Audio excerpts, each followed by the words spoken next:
بس ریان اور رومی چھوٹے ہیں نا، اس لیے مما ان سے زیادہ پیار کرتی ہیں۔ مما نے مجھے کبھی مارا نہیں تھا، ڈانٹا نہیں تھا۔ میرے اور رومی کے ڈریسز ایک ہی شاپ سے آتے تھے، ہم ایک ہی اسکول میں پڑھتے تھے، گھر میں بھی کوئی ایسا امتیازی سلوک نہیں کیا جاتا تھا۔ پھر بھی نہ جانے کیوں میرے ذہن میں یہ بات بیٹھ گئی تھی کہ مما مجھ سے اتنا اور اس طرح پیار نہیں کرتی جس طرح اور جتنا وہ رومی اور ریان سے کرتی ہیں۔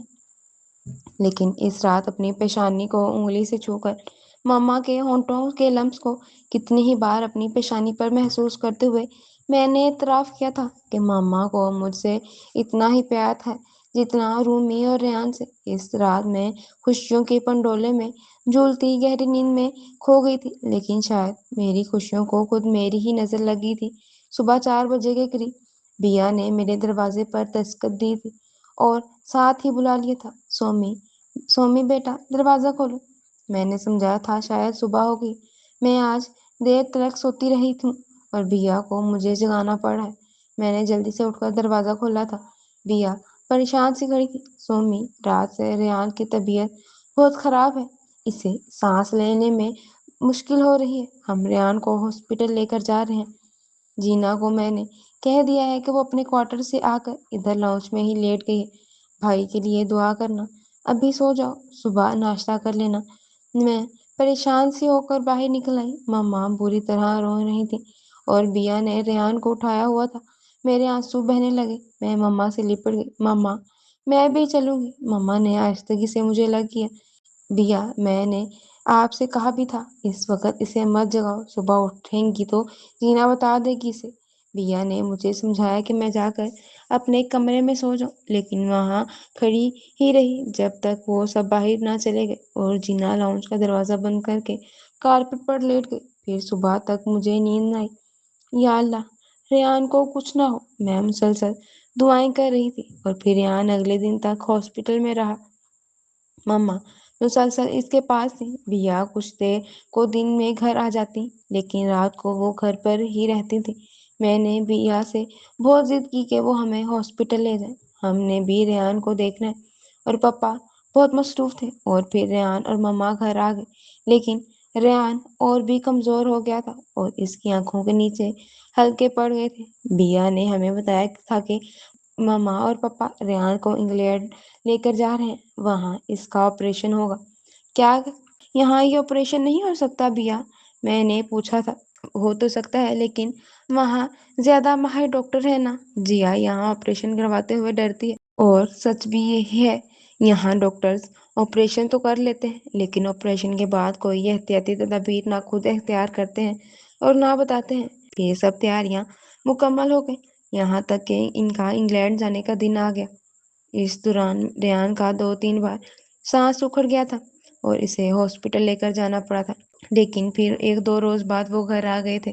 جس روز ماما، پاپا اور ریان نے جانا تھا، میں اور رومی نے بیا سے کہہ کر اسکول سے چھٹی کر لی تھی اور بیا کے ساتھ ایئرپورٹ پر گئے تھے۔ دونوں کی آنکھوں میں آنسو تھے۔ مما نے بیا سے مل کر رومی کو پیار کیا اور بھائی کے لیے دعا کرتے ہوئے رہنے کو کہا، لیکن وہ میرے پاس نہیں آئی تھی اور نہ ہی انہوں نے مجھے کچھ کہا تھا، حالانکہ میرا دل چاہ رہا تھا کہ مما مجھے بھی اس طرح پیار کریں۔ اور تب بیا نے مجھے اپنے ساتھ لگا کر میری پیشانی چومی تھی، دایاں ہاتھ میرے گرد حمایت کرتے ہوئے، بائیں ہاتھ سے انہیں میرے رخسار پر بہتے آنسو پونچھے تھے۔ رونا نہیں بیٹا، بس بھائی کی صحت اور زندگی کے لیے دعا کرنا ہے۔ پھر انہوں نے پاس کھڑی رومی کے گرد اپنا بایاں بازو حمایل کر کے اسے بھی اپنے ساتھ لگا لیا تھا۔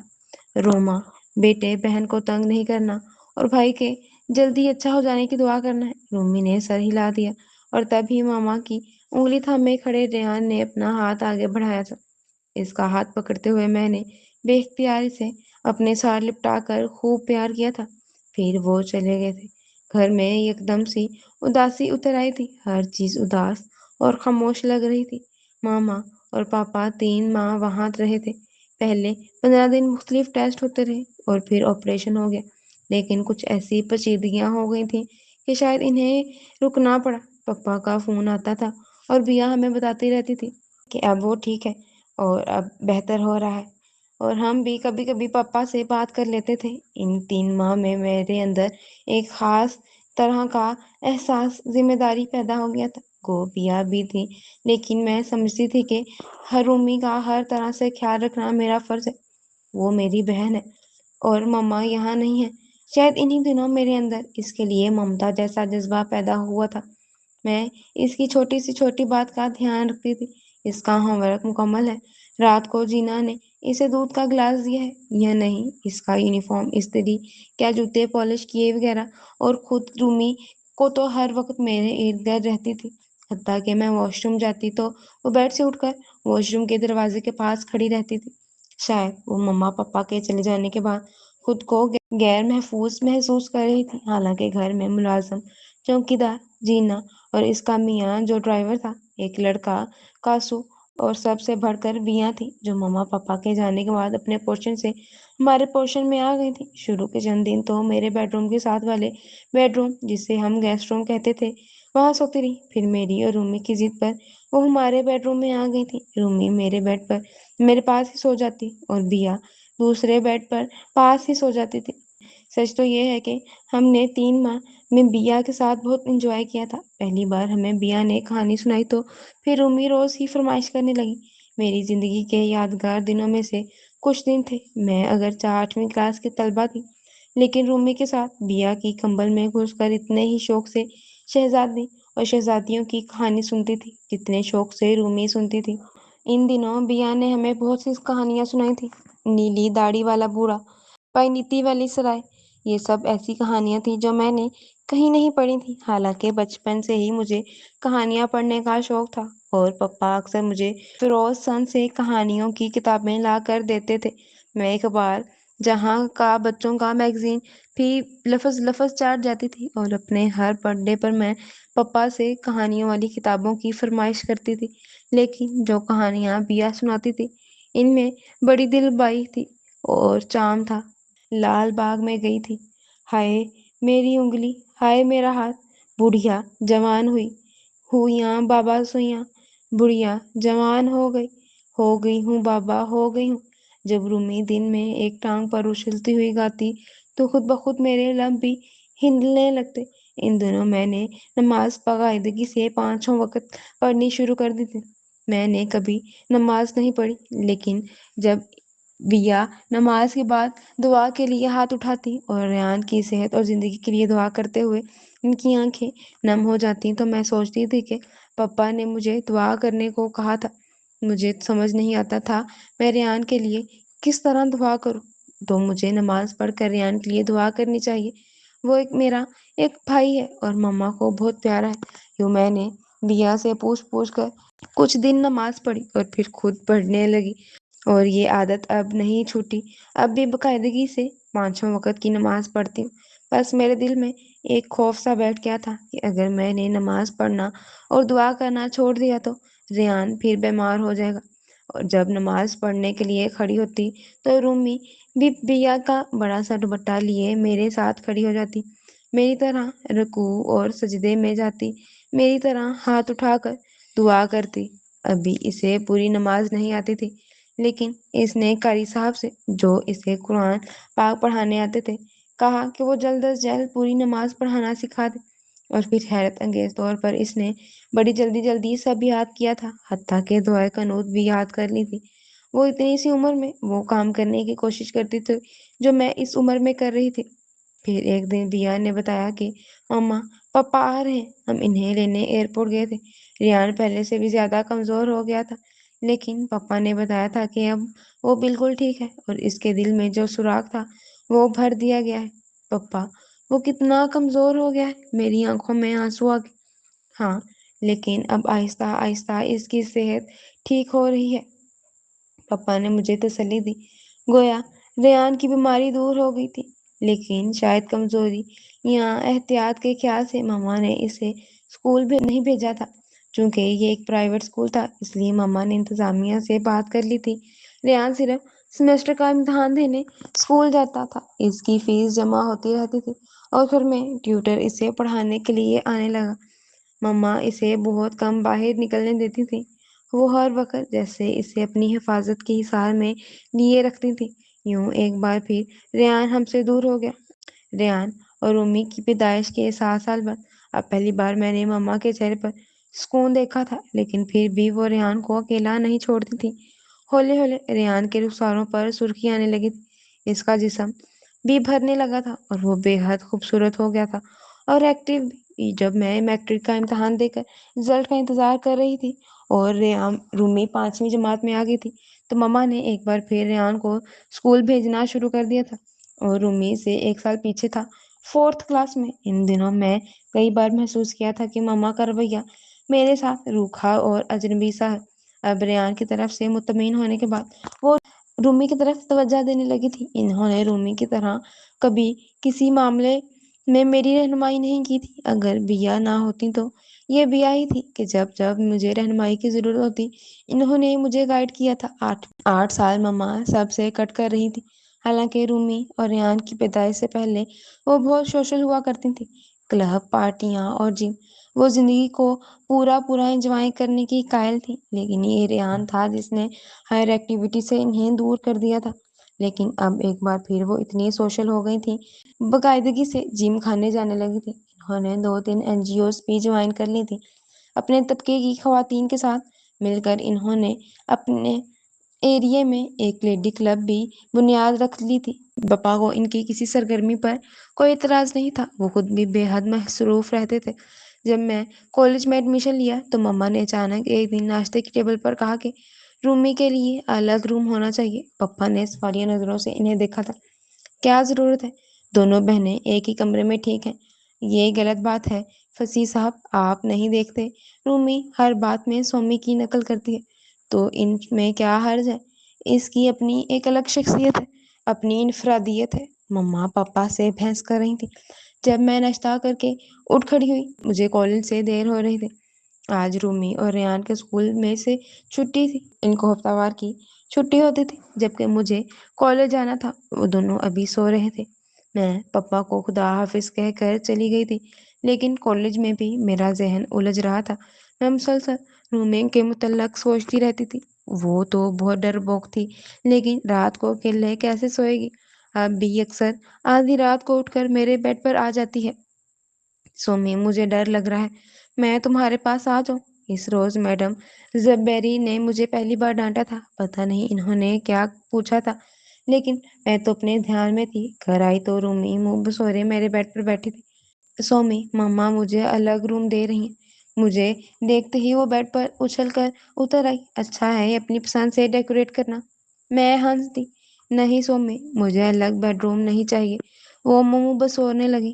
میں نے اسے اپنے 5 سال پہلے چھوٹی بہن کو دیکھا تھا، جو اس وقت 10.5 سال کی تھی، اور میں بھی 16ویں سال میں قدم رکھ چکی تھی، لیکن مجھے لگتا تھا جیسے میں اس سے بہت بڑی ہوں اور وہ ننھی سی بچی ہے۔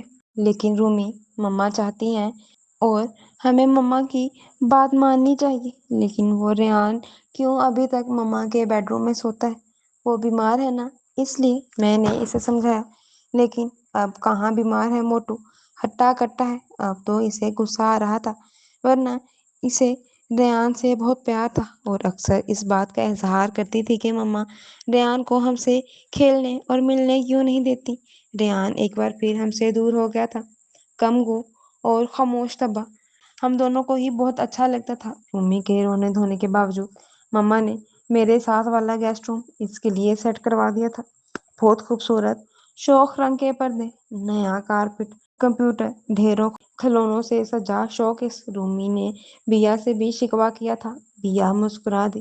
یہ بچوں کے الگ بیڈ رومز بھی اسٹیٹس سمبل ہیں۔ جانو اور جیا تو ہمیشہ سے ہی اسٹیٹس کانشیس ہے۔ رومی تو بیا کی باتیں نہیں سمجھ سکی تھی، لیکن میں سمجھ گئی تھی۔ ماما کی سب فرینڈز کے ہاں بچوں کے الگ بیڈ رومز تھے، اور شاید مما بھی چاہتی تھی کہ ان کے بچے بھی ایسے ہی رہیں جیسے ان کے طبقے کے دوسرے لوگوں کے بچے رہتے ہیں، اور شاید اپنے بیڈ کے ساتھ والا بیڈ روم ریان کے لیے سیٹ کر دیا تھا۔ ریان کے بیڈ روم میں بھی رومی کے بیڈ روم کی طرح مما نے بہت سی سیٹنگ اپنی پسند سے کی تھی۔ جب پہلے روز رومی اپنے کمرے میں سونے کے لیے گئی تھی تو مجھ سے لپٹ کر بہت روئی تھی، جیسے کہیں دور جا رہی ہو، اور مجھے بھی اس پر ترس آ گیا تھا۔ بہت دیر بعد نیند آئی تھی، پڑھنے کو بھی دل نہ لگ رہا تھا۔ بار بار یہی خیال آتا تھا کہ اگر رومی رات کو ڈر گئی تو پتہ نہیں رات کا کون سا پہر تھا۔ شاید 2 بجے تھے جب دستک سے میری آنکھ کھل گئی اور ساتھ رومی کی محبم سی آواز آئی، سومی یہ میں ہوں، پلیز دروازہ کھولو۔ اور میں نے تقریباً بیڈ سے چھلانگ لگا کر دروازہ کھولا تھا۔ باہر رومی کھڑی تھی، ہولے ہولے کانپتی ہوئی۔ سومی مجھے ڈر لگ رہا ہے، میں یہاں سو جاؤں تمہارے پاس؟ اور میں اسے اندر لے آئی تھی، اور اس کے بعد بھی اب تک وہ یوں ہی کرتی تھی۔ اکثر رات کو ماما کے سونے کے بعد میرے کمرے میں آ جاتی، حالانکہ اب وہ خود کالج کی طالبہ ہے۔ ابھی اسی سال اس نے کالج میں ایڈمیشن لیا ہے، پھر بھی وہ بالکل بچوں جیسی لگتی ہے مجھے، معصوم اور بھولی بالی سی 9-10 سال کی بچی۔ میں بھی اس کی ہر بات ہر چیز کا اسی طرح خیال کرتی ہوں جیسے پہلے کرتی تھی، کیونکہ ماما کے پاس تو اب بھی وقت نہیں ہوتا تھا۔ اب تو وہ پہلے سے بھی زیادہ مصروف رہتی تھی۔ پچھلے 3 سال سے وہ قومی اسمبلی کی ممبر ہیں۔ MNA بننے کے بعد سے تو ان کی مصروف دگنی ہو گئی ہے۔ اب تو اکثر اسلام آباد چلی جاتی ہیں اور 2-2 ہفتے وہ نہیں آتی۔ اسمبلی کے اجلاس ہوتے رہتے ہیں۔ یہ اجلاس کیوں ہوتے ہیں؟ ایک بار حسان نے کہا، یہ اسمبلیاں یہ اجلاس کرتے کراتے تو کچھ نہیں ہے، ملک انہی مسائل سے دوچار ہے جن سے 50 سال پہلے تھا، بلکہ اب تو کرپشن اور بھی بڑھ گئی ہے۔ اب یہ سہیلیاں کچھ کریں یا نہ کریں، اجلاس تو ہوتے ہی رہتے ہیں، اور ماما کو بھی اس دوران اسلام آباد رہنا پڑتا ہے۔ اور مما کے اس طرح اسلام آباد جانے کا سب کو ہی فرق پڑا تھا، اور پپا جو پہلے 6-7 بجے تک گھر آ جاتے تھے اب لیٹ آتے تھے۔ میں، رومی اور بیا تنہائی محسوس کرتے ہیں، لیکن سب سے زیادہ فرق ریان کو پڑا ہے۔ وہ ماما کی مصروف زندگی کی وجہ سے بہت اکیلا اور تنہا ہو گیا۔ ہم سے تو کبھی وہ بے تکلف نہیں رہا، سوائے ایک سال کے لیے، لیکن ماما جو ہر وقت اپنے پروں کے نیچے دبائے رکھتی تھیں، اب بھی بے تحاشا مصروفیات اور اسلام آباد آنے جانے کی وجہ سے اس پر زیادہ توجہ نہیں دے سکتی۔ نتیجن وہ اکیلا ہو گیا تھا، بلکہ وہ بہت پہلے ہی اکیلا ہو گیا تھا جب ماما ابھی MNA بھی نہیں بنی تھی۔ جب بھی ان کا شیڈول اس طرح کا بن گیا تھا کہ مما کے ساتھ باتیں شیئر کرنے کا بہت کم بلکہ وقت ہی نہ ملتا تھا۔ 7ویں جماعت سے ہی اسکول میں O لیول کرنے والے بچوں کی تیاری شروع ہو جاتی تھی، اور مما چاہتی تھیں کہ وہ A لیول کر کے باہر پڑھنے کے لیے جائے۔ اسکول سے آ کر کھانا کھا کر وہ گھنٹہ بھر آرام کرتا، پھر اس کا ٹیوٹر آ جاتا تھا جو آرٹس کی تیاری کرواتا، وہاں سے تقریباً 7 بجے آتا۔ اس وقت مما گھر پر نہ ہوتی، جم یا کسی NGO کی میٹنگ میں شرکت کے لیے گئی ہوتی۔ زیادہ تر یہ وقت ان کے جم کے جانے کا ہوتا تھا، اور جب ماما گھر آتی تو وہ سونے کے لیے جا چکا ہوتا، اور یوں ماما سے بھی کبھی کبھار ہی اس کی تفصیلی ملاقات ہو پاتی تھی۔ صبح ڈرائیور ہم تینوں کو اکٹھے لے کر جاتا تھا۔ پہلے ان دونوں کا اسکول آتا تھا۔ میں بالکل پپا کی طرح ان کی پیشانی چوم کر خدا حافظ کہتی اور رومی کو ریان کا خیال رکھنے کی تائید کرتی تھی، حالانکہ اب اس کی ضرورت نہیں تھی۔ پھر ڈرائیور مجھے کالج میں ڈراپ کرتا تھا۔ پتہ نہیں کیا بات تھی، میں جب سے کالج سے آئی تھی ماما کے رویے کو زیادہ محسوس کرنے لگی تھی، یہاں زیادہ باشعور کے مجھے شدت سے محسوس ہوتا کہ ماما مجھ سے بالکل بھی محبت نہیں کرتی۔ ناشتے کی ٹیبل پر، کھانے کی میز پر، یہاں ٹی وی لاؤنج میں ان کے ساتھ بیٹھے ہوئے میں نے بارہا محسوس کیا تھا کہ ماما کی جو نظریں رومی اور ریان کی طرف اٹھتی ہیں ان میں ممتا اور محبت کے رنگ ہوتے ہیں، اور جب وہ میری طرف دیکھتی ہیں تو مجھے لگتا تھا جیسے ان کا چہرہ بالکل سپاٹ ہو اور نظریں ہر احساس سے بالکل خالی۔ بلکہ کبھی کبھی تو مجھے ان کی نظروں میں بڑی سنجیدگی اور سرد مہری محسوس ہوتی تھی۔ پتہ نہیں ایسا کیوں تھا، میں ایسا کیوں سوچتی تھی۔ ایک بار پھر میں بچپن کی طرح سوچنے لگی تھی کہ شاید میں مما کی سوتیلی بیٹی ہوں۔ تب ایک روز جب میں بیا کے گھٹنے پر سر رکھے لیٹی تھی اور رومی مما کے ساتھ شاپنگ کے لیے گئی ہوئی تھی، وہ جانا نہ چاہتی تھی اور اس نے 2-3 بار کہا کہ ماما سومی کو ساتھ لے چلیں، لیکن ماما نے انکار کر دیا تھا۔ برتھ ڈے تمہاری اور ریان کی ہے، سومی کی نہیں، اور تمہارے لیے شاپنگ کرنا ہے۔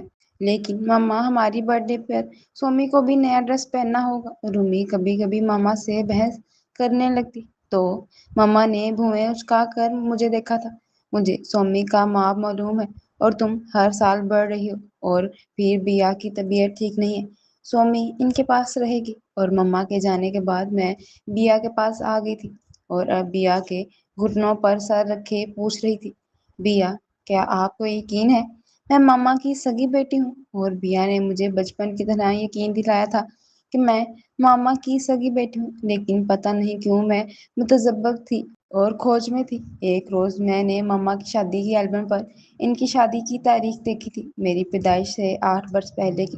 بیا صحیح کہتی تھی، ان کی شادی کے 8 برس بعد پیدا ہوئی تھی۔ پھر کیا تھا ایسا کہ مجھے محسوس ہوتا تھا کہ میں وہ نہیں ہوں جو رومی ہے۔ شاید میں اتنی بڑی نہیں ہوئی ہوں کہ یوں رویوں کو صحیح طریقے سے جج کر سکوں۔ شاید ایسا ہی ہوتا کہ کسی بچے سے والدین کو زیادہ لگاؤ نہ ہوتا ہو، اور اس کے علاوہ تو کچھ ایسا نہیں تھا جو ثابت کرتا کہ میں پپا کی سگی بیٹی نہیں ہوں۔ میں بہترین کالج میں پڑھ رہی تھی، مجھے زندگی کی ہر سہولت میسر تھی۔ ایسا نہیں تھا کہ مما میرے لیے کسی گھٹیا شاپ سے یا کمتر بوتیک سے شاپنگ کرتی۔ میں نے خود کو سمجھا لیا تھا اور ماما کے رویے کو محسوس کرنا چھوڑ دیا تھا۔ پھر بھی کبھی کبھی ایسی بات ہو جاتی تھی کہ میرا دل بجھ جاتا، جیسے اندر کی ساری روشنیاں گل ہو گئی ہوں۔ جب رومی نے میٹرک کا امتحان پاس کیا تھا اور کالج میں ایڈمیشن لینا تھا تو ماما نے پوچھا تھا، رومی تم کون سے سبجیکٹ رکھ رہی ہو؟ وہی جو سومی کے ہیں۔ واٹ؟ ماما بلند آواز میں بولی تھی، پاگل ہو گئی ہو تم؟ یہ مشورہ تمہیں سومی بیوقوف نے دیا ہے۔ نو مما، میرا اپنا خیال ہے۔ نہیں، تم بایو کیمسٹری اور فزکس رکھو، تمہیں ڈاکٹر بننا ہے۔ لیکن مما مجھے ڈاکٹر نہیں بننا، میں وہی سبجیکٹ پڑھوں گی جو سومی پڑھ رہی ہے۔ ان دنوں میں یونیورسٹی میں سائیکالوجی کے پہلے سال میں تھی، ہمارے فائنل ایگزامز ہونے والے تھے۔ رومی کا احتجاج جاری تھا لیکن مما مان نہیں رہی تھی۔ میری خواہش ہے یہ بیا۔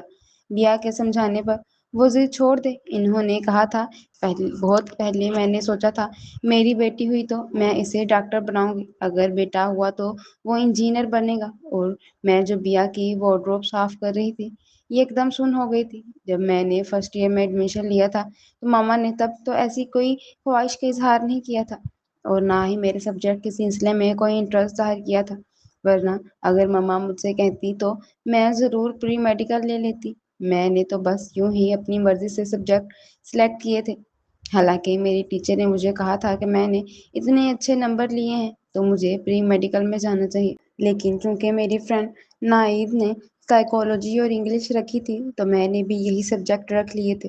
اور اس روز پھر میرا ذہن بکھرا بکھرا سا رہا تھا اتنے سالوں بعد، اب جب کہ میرے اپنے خیال میں کافی میچیور ہو گئی تھی اور یونیورسٹی میں میرے ٹیچرز اور ساتھی میری ذہانت اور سمجھ بوجھ کی بہت تعریف کرتے تھے۔ اور اس روز بہت سالوں بعد میں نے مما کے جانے کے بعد بیا سے شکوہ کیا تھا، بیا کیا میں مما کی بیٹی نہیں ہوں؟ اور کیا مما مجھ سے نہیں کہہ سکتی تھی کہ میں ڈاکٹر بنوں؟ اور بیا کے پاس تو ہر سوال کا جواب موجود ہوتا تھا۔ جانو، جب تم نے کالج میں ایڈمیشن لیا تھا ان دنوں جیا پریشان تھی ریان کی وجہ سے۔ ریان کا کامیاب آپریشن ہو گیا تھا، وہ صحت مند بھی ہو رہا تھا، پھر بھی اس کا دھیان اس کی طرف لگا رہتا تھا اور میں نے بظاہر بیا کی ہر بات مان لی تھی کہ شاید ایسا ہی ہوگا اور رومی سے کہا تھا کہ وہ پری میڈیکل میں جائے، لیکن رومی نے صاف انکار کر دیا تھا، مجھے ڈاکٹر بننے کا شوق نہیں ہے۔ مما اگرچہ رومی سے کافی ناراض ہوئی تھی لیکن پپا نے رومی کا ساتھ دیا تھا، تم زبردستی کرو گی تو وہ کامیابی حاصل نہیں کر سکے گی اور اب ماشاءاللہ اپنی کلاس میں فرسٹ آتی ہے۔ مما انہی دنوں اسلام آباد چلی گئی تھی، ورنہ شاید وہ ضد کرتی یوں رومی بھی میری طرح سائیکالوجی اور فلسفی وغیرہ پڑھنے لگی تھی۔ اس کے بعد بھی شاید مما نے اس سلسلے میں کوئی بات نہیں کی تھی، دراصل ان کے پاس وقت ہی کہاں ہوتا تھا۔ اسلام آباد سے گھر آتی تو یہاں بھی پارٹیاں، ڈنر، لنچ، فلاں این جی او اور کلب، گھر میں تو کم ہی نظر آتی تھی۔ لیکن جب سے رومی کالج جانے لگی تھی اکثر گھر میں بھی کوئی ڈنر پارٹی ارینج کر لیتی تھی اور گھر میں ہونے والے فنکشنز میں ہم بھی شریک ہوتے تھے۔ کئی بار میرا جی چاہتا تھا میں ان فضول پارٹیوں میں نہ جاؤں لیکن محض رومی کی وجہ سے شامل ہو جاتی۔ رومی بہت خوش ہو جاتی تھی، چلو نا سومی، مما نے کہا ہے، اور وہاں کئی ستائش بھری نظریں ہماری طرف اٹھتی۔ مجھے رومی کے ساتھ الگ تھلگ بیٹھے ہوئے بھی محسوس ہوتا رہتا کہ ہم ساری نظروں کے حصار میں